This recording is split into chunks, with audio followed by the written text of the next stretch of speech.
Hello everybody, my name is Chase and welcome to my video. So before we get right into it, first and foremost, there's a couple of things I would like to address. Hi world, my name is Chase. This is my first video, and I am not a proper content creator of any sorts yet, I guess. And therefore, I would like to apologize beforehand for the video and audio quality because I have no fucking money.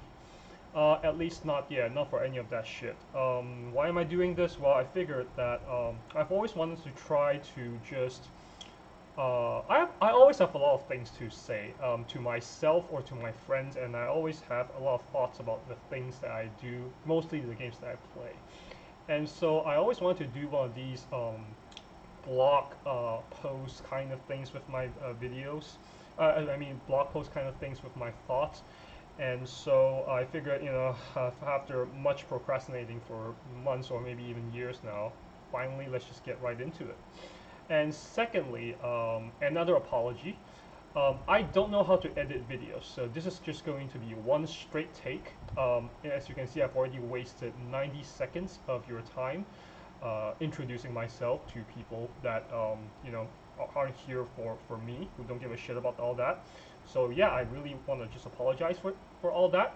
This is just going to be one straight take, and yeah, because I don't know how to edit video. So let's just jump right into it. So this is my Weiss Schwarz deck profile video. And it is, for today, we are going to be talking, well, I am going to be talking about my favorite deck, Sword Art Online, and specifically the Kirito build. So this is a waifu deck. This is not competitive at all in any stretch of the word. Because Kirito-kun is just so very cute. I mean, look at him. Don't you just love how cute he is? And that is why I've built an entire deck around him. It's not hard, obviously. There's a lot of cards for him and for a lot of the characters in this extremely popular IP. But off note, this is going to be a very a slightly more different deck. This uses the new level 3 finisher, of course. It is on attack, no cost. The condition is you must have the Alicization event in memory, and you can mill the top card of your deck. Check for the cost of that card, and it burn your opponent for that number plus 1. So if you mill a cost 0, burn 1. If you mill a cost 1, burn 2. Very important, it checks for cost. There was once when I, for the longest time actually, I thought it checks for level. Most of my opponents in an extremely high tiered event thought it also checked for level, and so I resolved that effect and built my whole entire deck around the fact that it checks for level.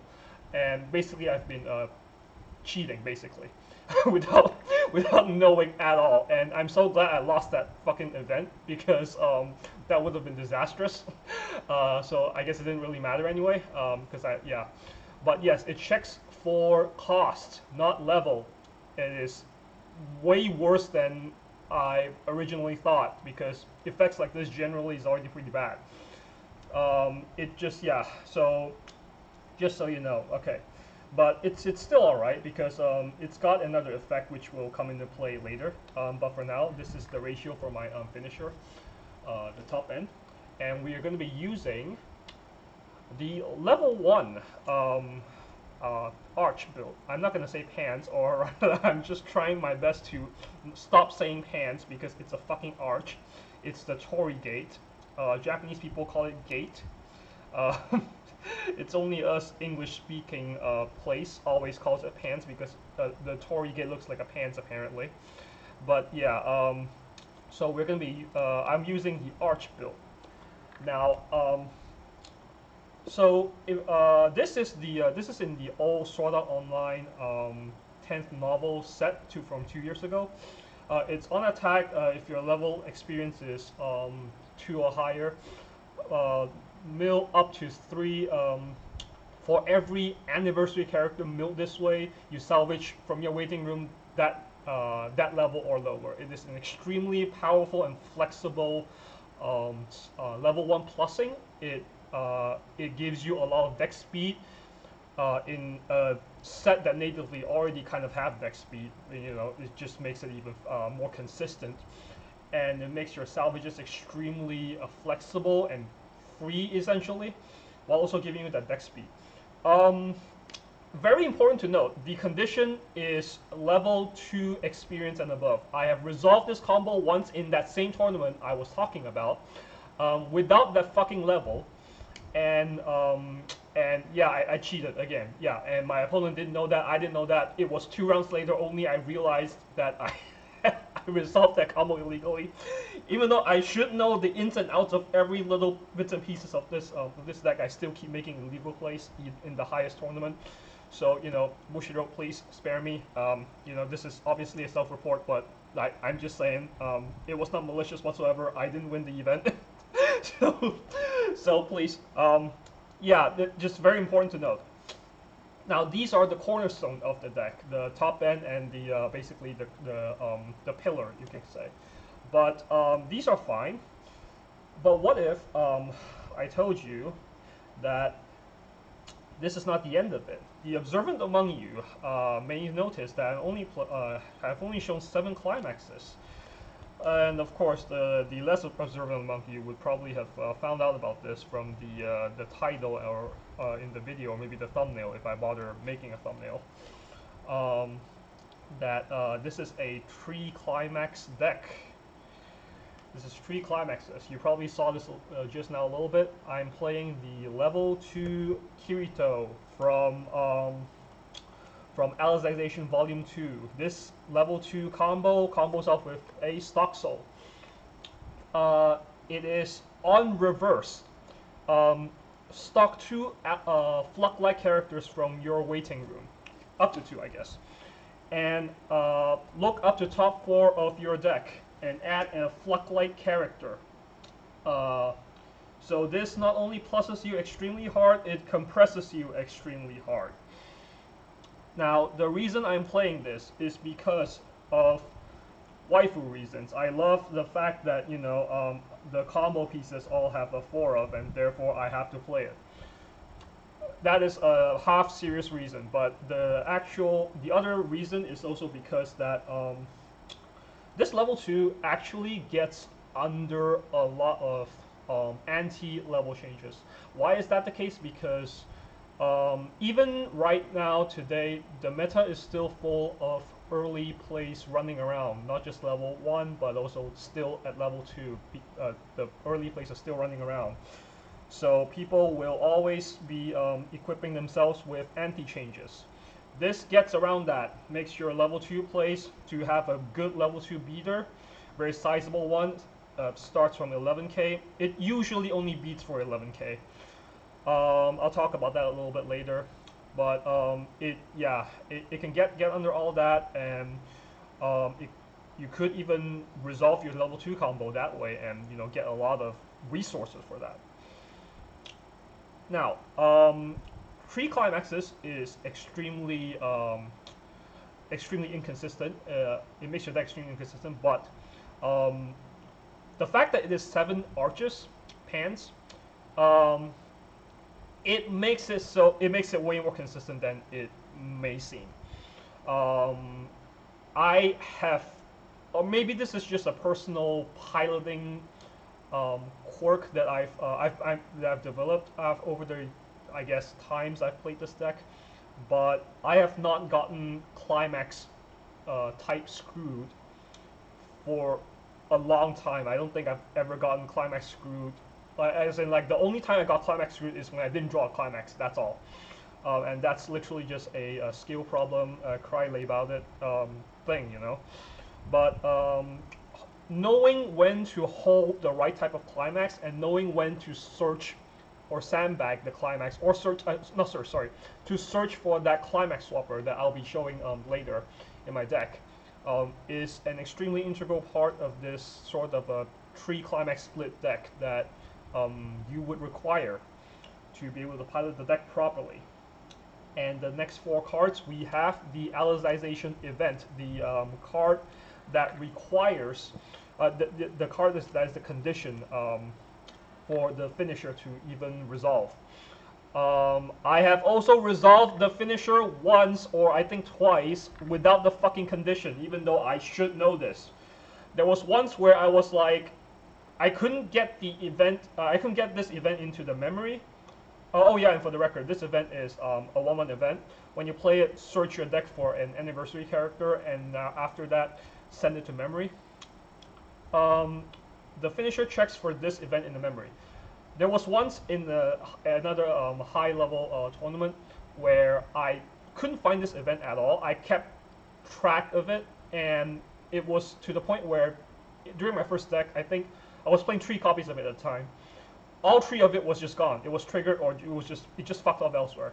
And because this is not the typical meta-competent Alice deck, or there's just no other ways in my deck at least to natively grab events other than sandbagging them and hard drawing them. I keep telling myself throughout that match, I cannot resolve this event. I need to remember this. I cannot resolve this event. And up to that final turn, or that where I got pressured by my opponent, I completely forgot about this. Like, I just tunneled into doing this, and I did like the first a finisher attack, and then I did the second one, and then after that I realized, fuck, I cannot do this. And it was to quite an irreversible game state, where, well, I sort of offered to my opponent, hey, do you want me to just DQ myself or something? But I think at that point, we were already at like a losing table. We were X2. We're very, very low resistant. People are like, even people next to us were like, we're just playing for fun. You can just do whatever you want.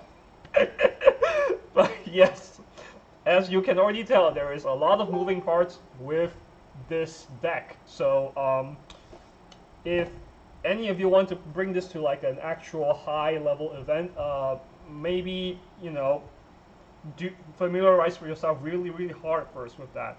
I've already familiarized myself really hard with that shit, and I still make, you know, illegal plays. Like, I still do. I don't know what to tell you. So yeah, I'll obviously have to be very vigilant about that stuff while playing this deck. Now, as for, these are some of the one-off tech cards that I like including. 1-1 memory backup, 1-1 2K memory backup. Now, the reason I'm running this, even though the meta is full of either the level 2-1 Alice that, you know, just natively beats you over for, it's base 11k basically, and it beats you over for probably 12k or, you know, or bigger. And a single 1-1 backup cannot protect your natively 5-5 or even 4-5.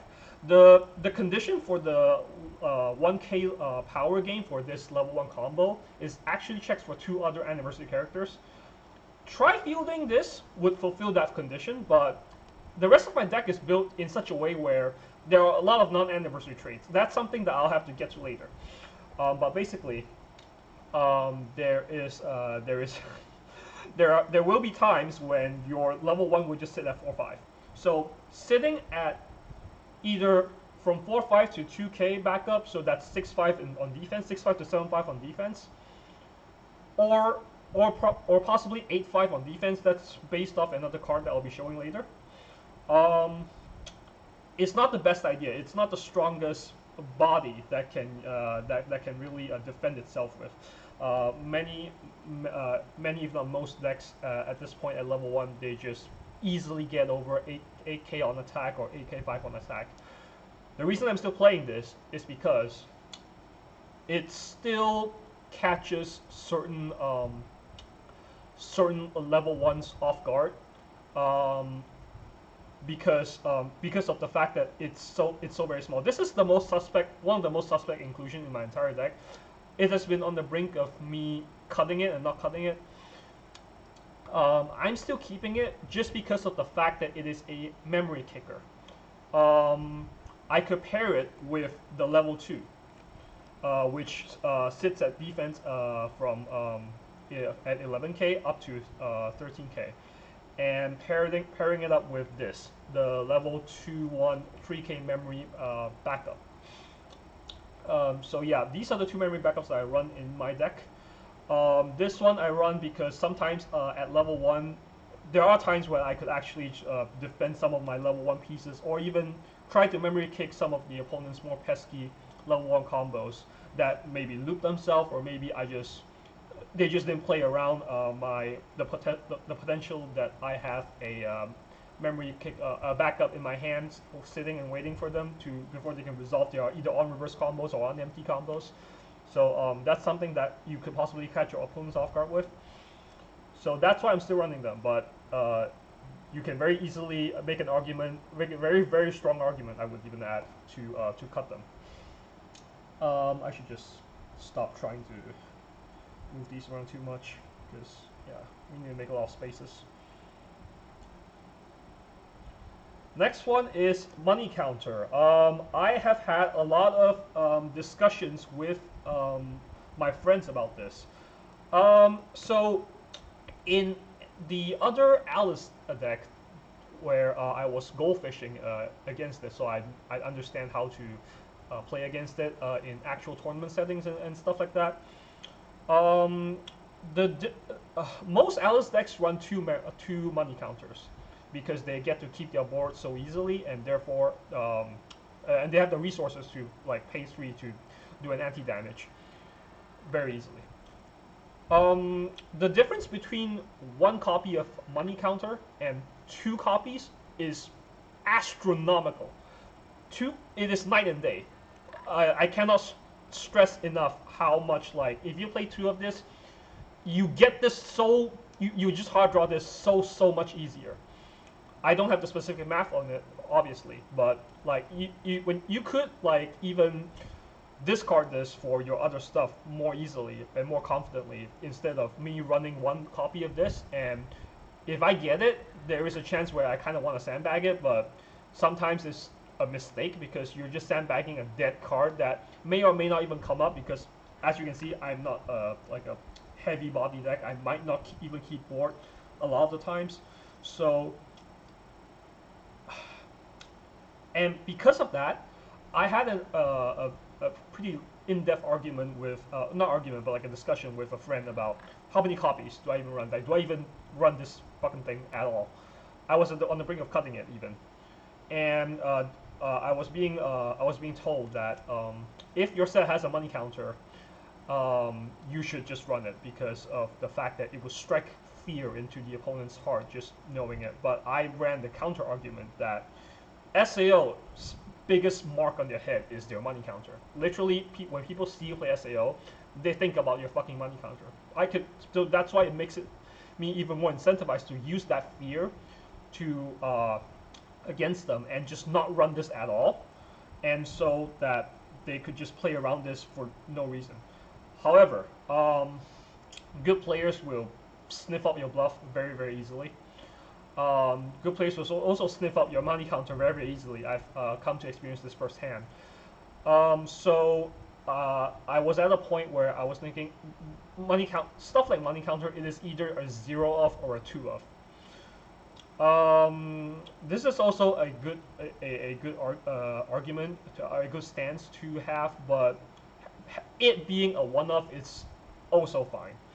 Like, this is up to personal preference at this point. I do not have the very specific math or stats or I guess more in-depth of an experience to defend my choice for this, defend my choice or non-choice, I guess, of the money counter.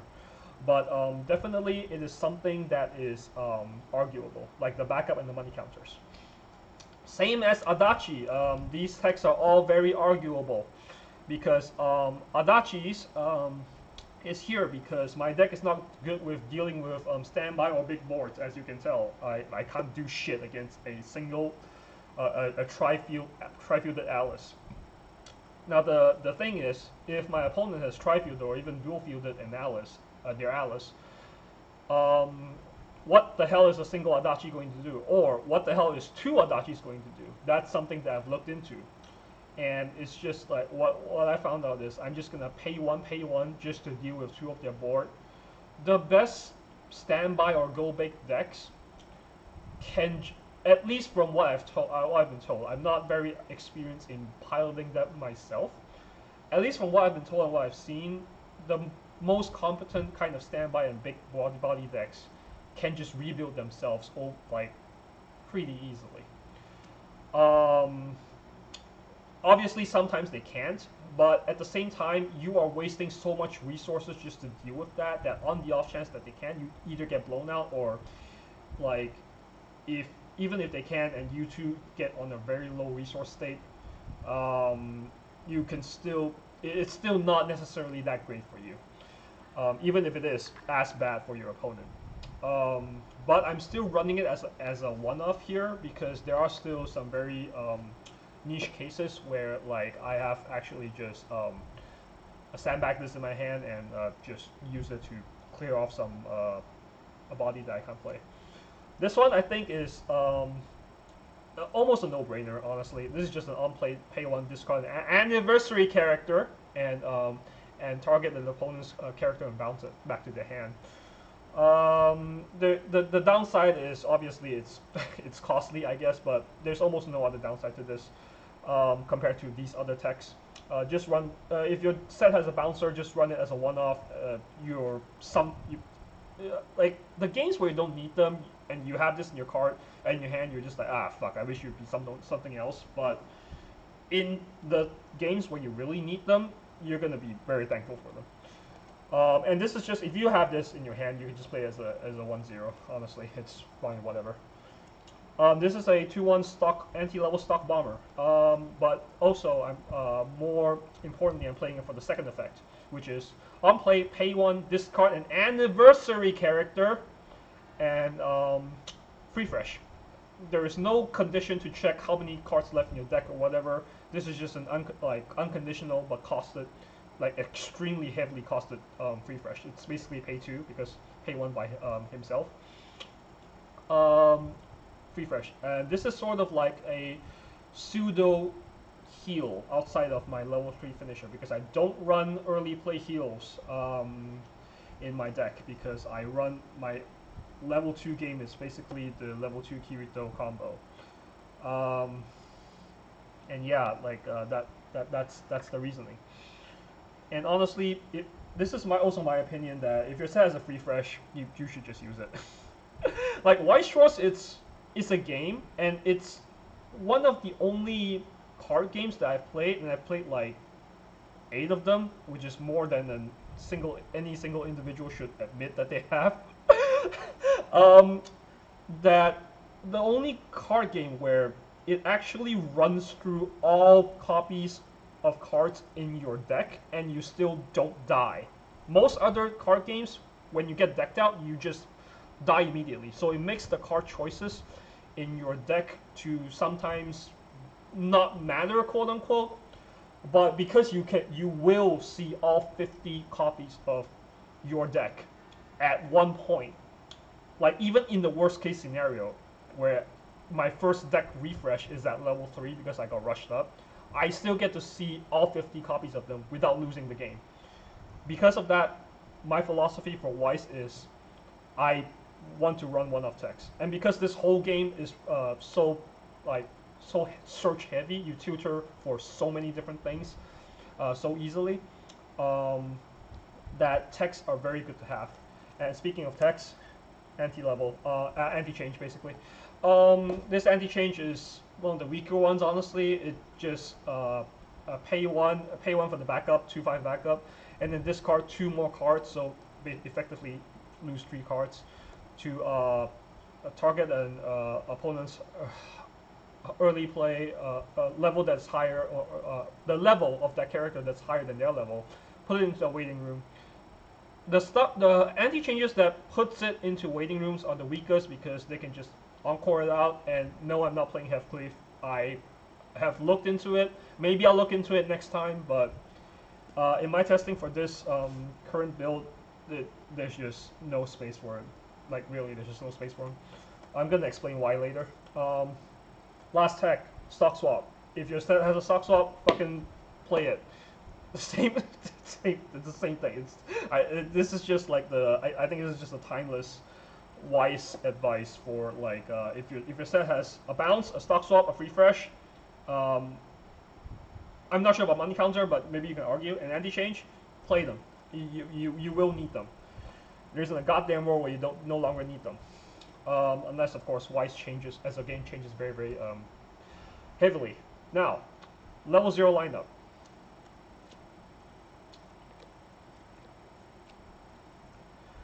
Four copies of the Azusa or Akatsuki. Azusa was earlier, so I have the habit of calling it Azusa first. When it enters the waiting room, discard one, top check up to top 4, add an anniversary character, and put it into hand. This is like this card just spiked in value ever since like Alice became one of the best decks of the format. So I kind of really want to just like I don't know max rarity like this one, and just like quickly sell these for like $50 a piece or something. but I think yeah, it's just too much work and I don't know. But yeah, this is one of the best cards of the level 0 lineup. It's not even close. Not only is it the Azusa effect, but on play it gains 1/5, so it's beating over stuff for 3k. Now obviously. There are level 0s where it sits on way higher than 3k on defense. Fine, but like there are a lot of decks out there where they just run a bunch of utility zeros where they can just get beaten over, which is, you know, which is a very good thing. So yeah, the 3k could actually also matter for like some weird board cases where the opponent's level 1 isn't high enough level or whatever. Now, this is sort of a tech, but it's not exactly consistent to get out. This is a, my friends call it the Hazuki from, I think, what's it? The Capo. This card, rest it, give one of your characters, when you reverse an opponent's character, choose that, target that opponent, your opponent heal 1, and target that opponent's character to put it into their clock. It's a clock bomb that on reverse of the opponent's character. Now, like I said just now, there are a lot of people that are running level 0 utilities at this point, including, you know, ourselves, myself. On death, you know, do a top check so to get your deck speed even faster. Hazuki, as I guess that's what we're going to be calling this now, prevents that. Going back to the Alice deck, because it is one of the best decks of the format, so I'm going to keep going back to it for example to compare the power level. The Alice deck needs to have at least 3 to 4 copies of the 2/1 Alice in their waiting room before their, you know, level 1 combo turn. So that means they need to have a shit bunch of mill, a lot of deck speed. Like their level 0 lineup is just 4 copies of this, 4 copies of another like top 4, but for a level 1. 4 copies of the fucking Asuna that just on play just mills 3 because, you know, why the fuck not? That one grabs an event as well. And yeah, they just have so many ways to mill that a single resolution of this stopping them from doing their utility plays, whether it's deck speed or whether it's a Ricky, whether it's some super plussing Ricky that's like on death, pay 1, clock 1, top 2, add all the characters like that, so it's a plus fucking 3 because, you know, 1, 2, and then the Ricky itself is a third one. Denying those could potentially change the game, change the face of the game very drastically. It might be subtle, but like it's one of those things where you have to record your own games and you have to sort of have almost perfect information to sort of compare and see like to truly know that whether or not it really matters. In playtesting against that Alice deck, I have resolved this against their mill, and I did not slow them down at all. Because they have on-play mills as well. They just have way too many sources of mills that like that deck just touches itself like nobody's business. So it might make this sort of a card really bad. However, variance, you know, there are times when you do stop that one mill, and then they just have no more deck speed. That's a possibility, or that they just have no more utility, like stuff like that. Some level 0 utilities nowadays are getting more and more. Even though they're just so many of them at this point, where if you stop one of them, you can't really reduce the consistency of the rest of your decks. Sometimes just stopping one of them could potentially swing the complexion of the rest of that game into your favor that neither of you even knows during at that point in time. So because of that, I definitely want to play at least 2 copies of this, and I think at most 2 copies of this. I think playing more than any more is just a mistake. So it's kind of also oxymoronic, because like level 0 utilities are everywhere. So you know, you kind of want to play 4 copies of this because you want to like open your 2-card combo, to open this and open the level 0 beater and just beat the shit out of them. But the thing is, if you draw too many of this is a back row card. I'll show you my back row cards later, but basically you'll clock out the back row. Like I have a brainstorm and another back row card, and it's a 500 beater. That's not beating over anything. So the best sort of advice I guess I can give is, like, if you go second, check what your opponent is playing in their mulligan, if they do in fact mulligan anything, and I guess gain some set knowledge, I guess. Like, oh, if you see them discard some like Alice cards, then know that they're playing Alice, so you know, maybe you need to aggressively mulligan for this card or something, or maybe aggressively search for this, which is the next card we're coming to. This is the Ricky. This Ricky is kind of busted because it guarantees you sort of like a clean damage to go into your clock, because it just puts the top card of the stock into your clock.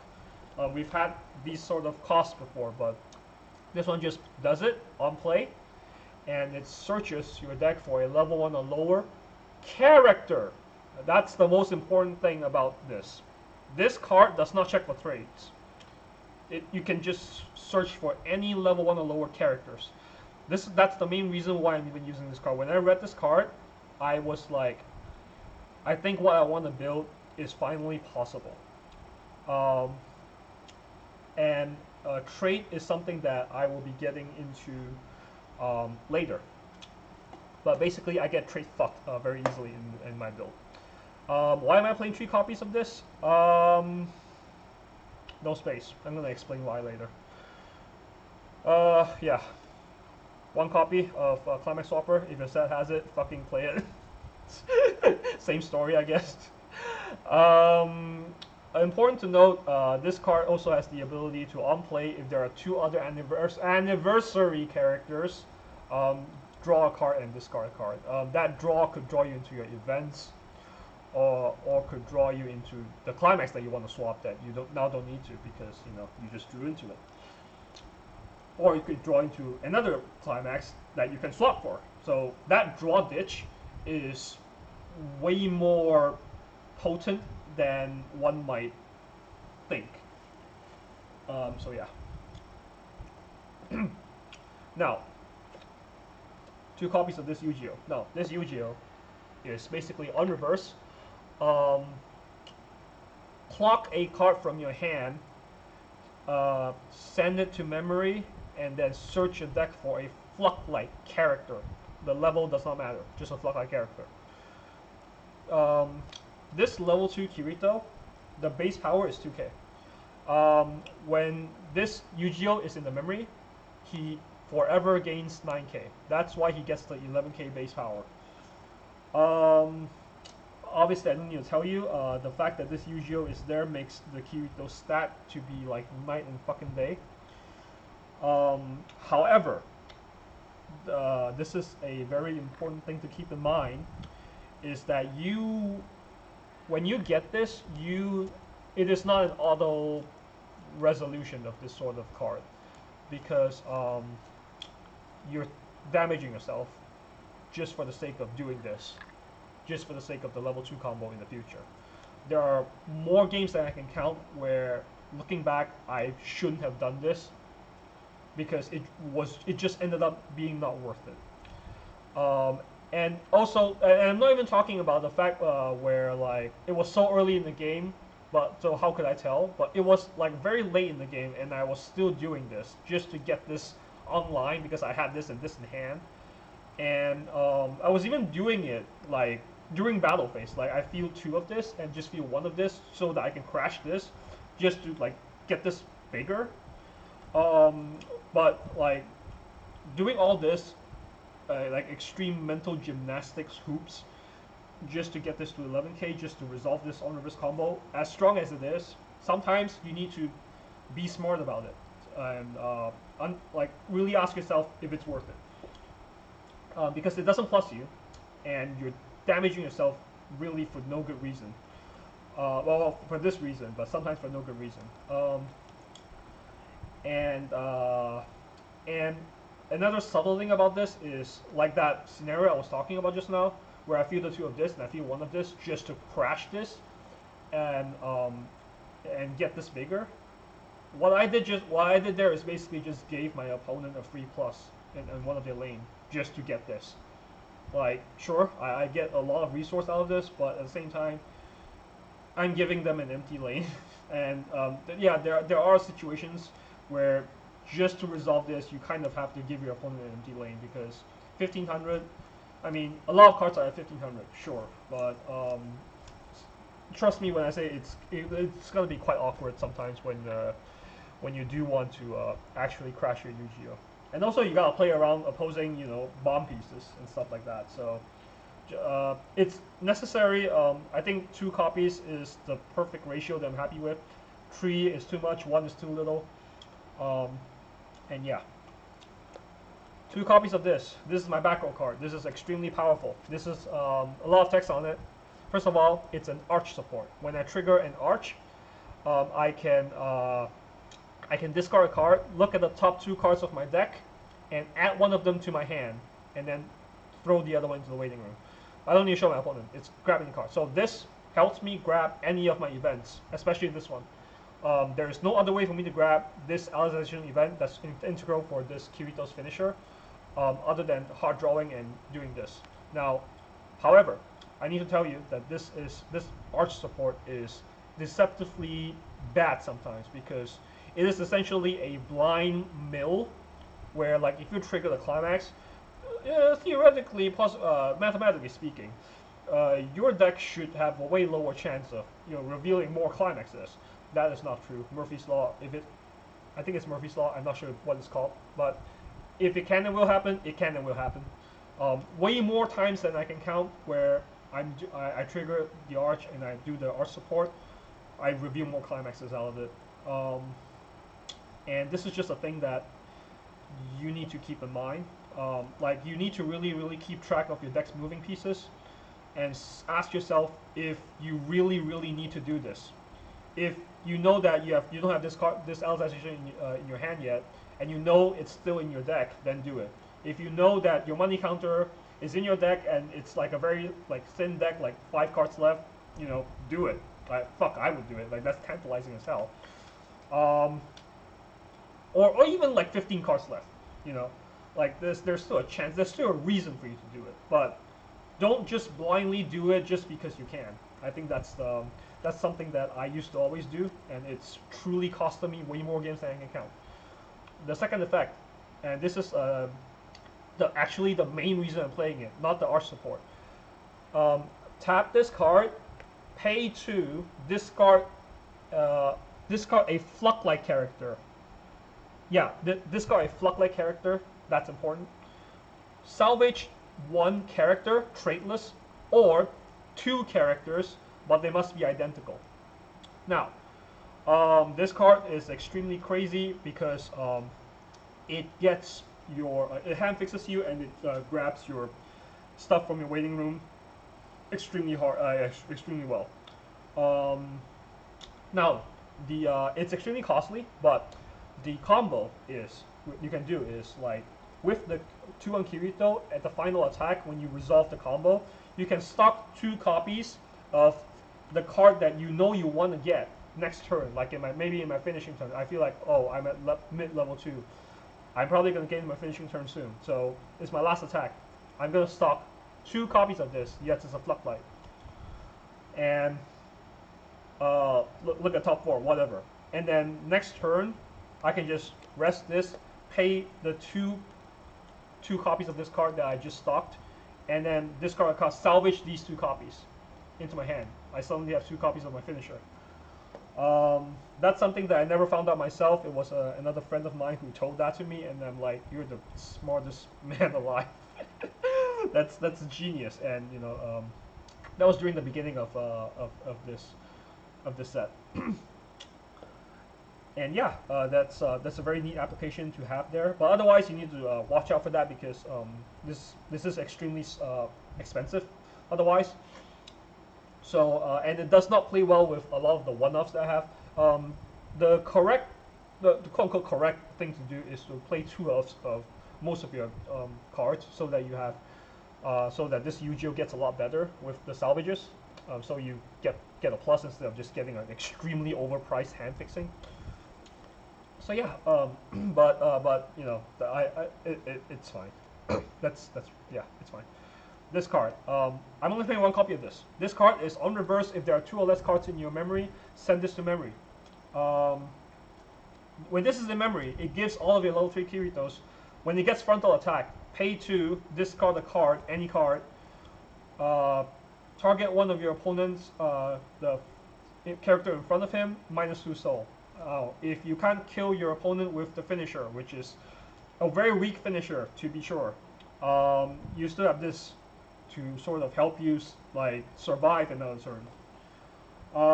It's extremely costly, obviously, but it's worth doing. Now, the correct ratio for this is supposed to be 2, so that you can see it more often and all that stuff. Again, the ratio between 1 and 2 is night and day. I'm only playing 1 because no space. Why is there no space? Because this is my brainstorm. Now, this is the Argo Brainstorm. This brainstorm is like the first card of the set. It's 001. It's fucking crazy. It's a salvage brainstorm, and also when you play a climax, give something 1k. Now the real kicker is this. There are 2 kickers actually. First of all, the salvage brainstorm does not check for trade. You can salvage any character, which is important for my deck. Second of all, when this card is in play, you can play events without meeting the card requirements. So I can just not have green, and my money counter is online, basically. So just having the Argo is enough to scare my opponents to think about this. Whereas in the past, I had to sort of intentionally level the green, even though I don't have this, just to scare my. Or I can just level this only copy of money counter I have, like just to like sort of waste my dick at them, and I tell them, yeah, I have a second copy of this. Obviously, you know, it's a bluff. Sometimes they can read it, sometimes not, but yeah. So this Argo is fucking insane.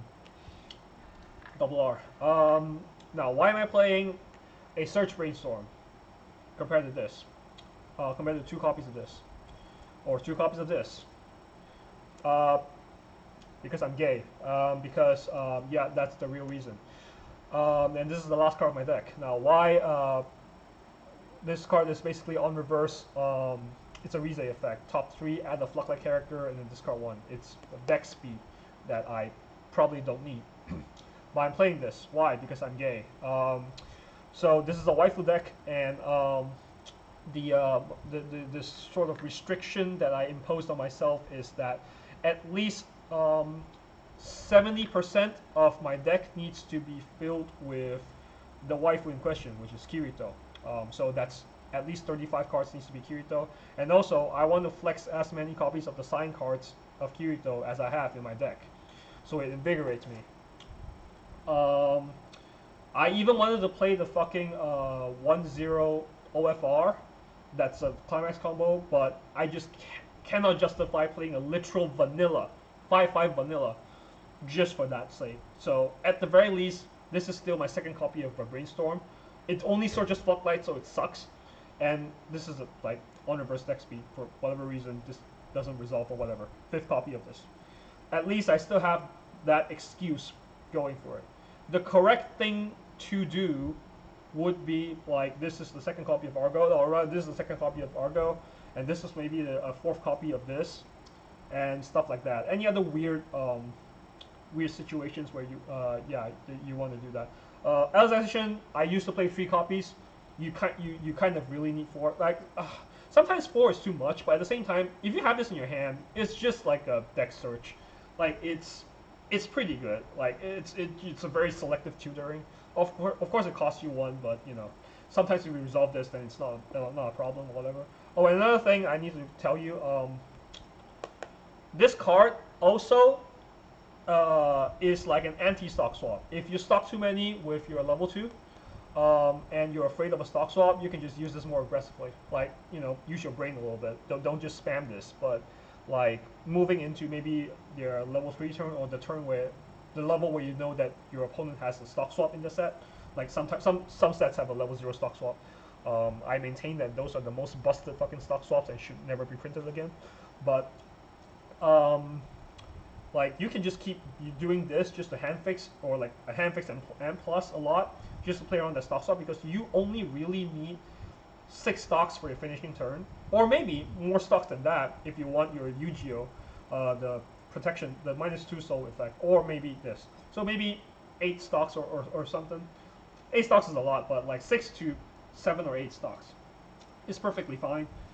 So yeah, you don't need that many stocks for this deck. This is an almost 1 hour deck profile. Holy shit! Like I said, this is going to be completely uncut, unedited, because I don't know how to edit videos. I can't edit a lot of the useless stuff I may or may not have said out. So I'm just going to leave all of this in.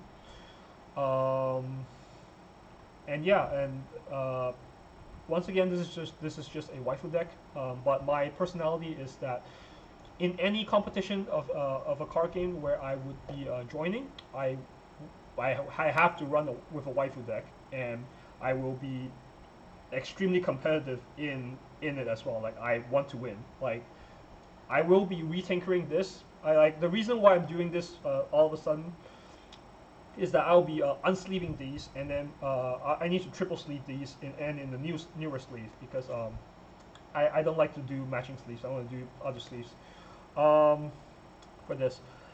And I'll be retinkering this because new sets are coming out, so the meta's going to change a little bit. Arifureta looks insane. Heaven Sneaks Red is pretty good, I think. I'm not sure. It's one of the very pushed sets, but Azulane's a very pushed set, and I don't think that set is very good. But you know, I could be wrong moving forward. But but yeah, the reason I'm doing this is because I want to unsleeve it soon. So in the past 2 high tier tournaments that I went into, I was 3 and 4, and I think 3 and 4 as well. Like I obviously didn't win, or didn't even get top. It is an extremely, oh yeah, and last thing I want to say about this deck before I go, I almost forgot. So the trait problem. I'll just very quickly show it to you where the problem is. This is anniversary.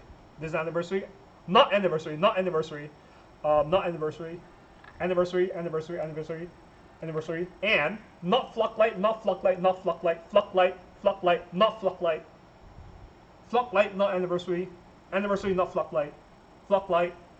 This is an event. Flocklight, yeah, this is fine. These are fine. Flocklight and not anniversary. My level 1 cannot get this level 2.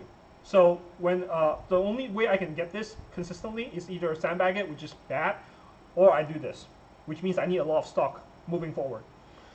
moving into like my level 2 turn. Like I need to basically do this and then attack 3 times and then like have 3 stocks or whatever. So I need to untap with like maybe 3 or 4 stocks during my level 1 turn. It's insane. But these two are basically like my lifelines, my backbone of the deck to make the entire deck run smoothly. The Alice gets it because the Alice on play Ricky, I can get this, and then when this dies, I can get this. It's like a fucking good old Yu-Gi-Oh combo line, I guess. But yeah, like when I read this Alice and I know that I can get these, I figured this should work just well. And this is also randomly a Floodlight. It's very funny. And just like when I read this card 2 years ago, I was thinking, I wonder if this could be like used in the Floodlight strategy decks someday. And I mean, I am using it now. I'm not sure if it's like. Well, I mean, I think it's good. I think it's fine. It's you know, it's rogue at best, but like it's fine. The effect itself is natively very powerful. So. But you need to keep in mind that sometimes not having your like backbone online is also fine. Like sometimes you just need to live with it and not like sort of kill yourself or like not really like by killing yourself I mean like clocking yourself, damaging yourself just to get your stuff online, or just fucking dragging your face across the desert just to do this. I have done that. I have done those before. Like just when I'm so far behind on life or on resources, I'm still doing this combo line, and I just die anyway because I was too far behind. You need to learn to adapt, like I didn't, I guess. Yeah, you need to learn to adapt to the situation with this kind of a deck. This is a very fragile deck, obviously, so need to there's a lot of minute decisions where like you cannot be wrong, very little margin for error. And yeah, I think that's all I want to say about this deck. I guess a little bit too passionate. Again, almost an hour now. In the future, when I do any more Weiss Schwarz videos, maybe I'll learn to like cut down on the things I say about it, and maybe do like a couple of recorded gameplay videos, actual gameplay videos and stuff, and talk over them when I learn actually how to edit my fucking videos. Like I'm already losing my voice, but yeah, that's all for today. And yeah, thank you so much for being here and for being all the way to this point and listening to my drivel about Kirito-kun. And yeah, you guys have a good day. See you on the next one.